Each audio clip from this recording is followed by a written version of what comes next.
میری اللہ تعالیٰ سے دعا ہے کہ اس کی ہم عملی مثال بھی دیکھیں.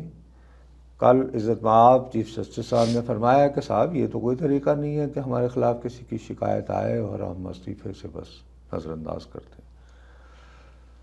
اب یہ بات ہو ہی رہی تھی تو افواہ یہ بھی اڑی کہ وہ جو اعجاز الاحسن صاحب ہیں ان کے بارے میں بھی کچھ مواد جمع ہو گیا ہے. ایک تو بہت ہی نمایاں ہے، یہاں پہ اسلام آباد میں ایک ریزیڈنسی ہے کانسٹیٹیوشن 1 2 3 1 2 3 جو بھی آپ نمبر آپ کو پسند آئے اپنی پسند کا چن لیں، کوئی بھی لگا لیں. تو اس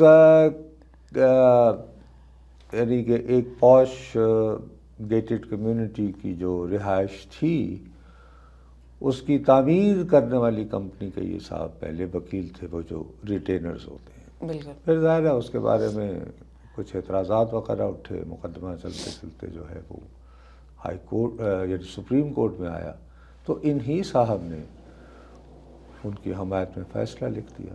اور یہ بھی واقعہ ہوا ہے کہ حالانکہ سرکاری افسران بیچارے ایسے نہیں کرتے ہیں.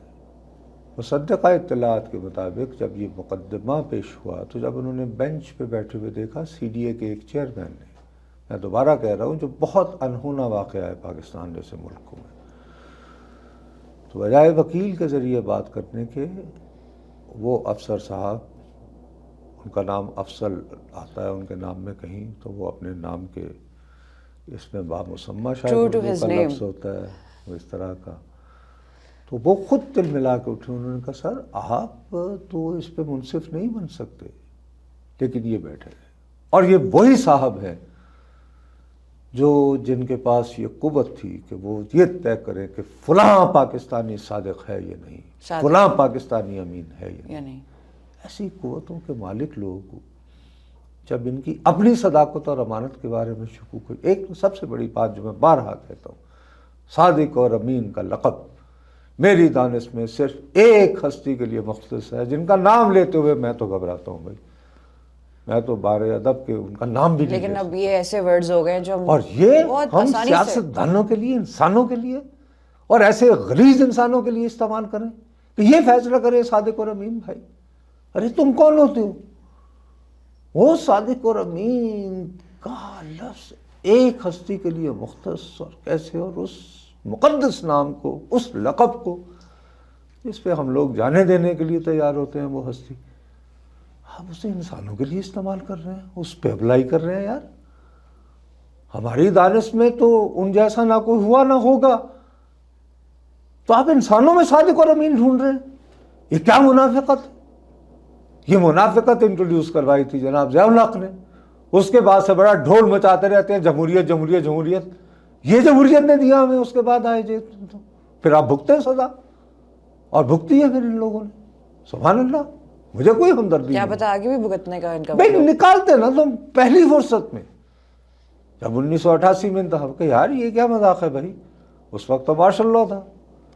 نہیں، کہتے ہیں یار یہ اچھا ہے، اس کو نا ہم اپنے مخالفین کے خلاف استعمال کریں گے. تو رہنے دو پھر، بھگتو. تو اب انتخاب جب ہو جائیں تو آپ سب کے انٹرسٹ میں، اس ملک کے انٹرسٹ میں یہ ہے کہ یار بیٹھ کر دیکھیں کہ کون کون سی نامعقول چیزیں جو ہیں اس آئین میں داخل کر دی گئی ہیں اس سے نکالیں. وہ کی تھی 18ویں ترمیم بڑے ذوق و شوق سے ہمارے دوست ہیں رضا ربانی، ایسے تو بھائی آپ ذرا اس پہ بھی توجہ دے لیتے. لیکن ایک بڑی بیماری لاحق ہوتی، سب ہر فیصلہ جو ہے نا کنسنسس سے ہوگا، متفقہ رائے، یہ کہتے ہوتی. جمہوریت یہ میں کیسا ایسے نہیں کنسنسس ہے؟ کوئی نہیں ہوتا. کچھ چیزوں پہ کچھ آپ کو اختلاف ہوگا، کچھ مجھے ہوگا، یہ کیا بات ہے. تو اس لیے وہ ہوا ہے. میرا تو یہ شبہ ہے کہ شاید یہ بڑی اچھی ایک روایت قائم ہوئی ہے. اس سے بھی اچھی روایت یہ ہونی چاہیے کہ استعفے سے جان نہیں چھوٹے گی. کہ مطلب آپ رسیداں کڈو، آپ صرف ریزگنیشن رسیداں کڈو، جو آپ دوسروں کے ساتھ کرتے رہے مقافات آپ کے عمل ساتھ یہی بھی ہونا چاہیے. لیکن بہرحال اس کے باوجود لوگ کہہ رہے ہیں کہ اب اس کو بہت سارے لوگ جی کہ وہ عمران پروجیکٹ چونکہ ڈسمنٹل ہو رہا ہے، یہ ہے وہ ہے، تو وہ اس کے آفٹر شاکس ہیں یا جو بھی. Yes may be not, what can we سے.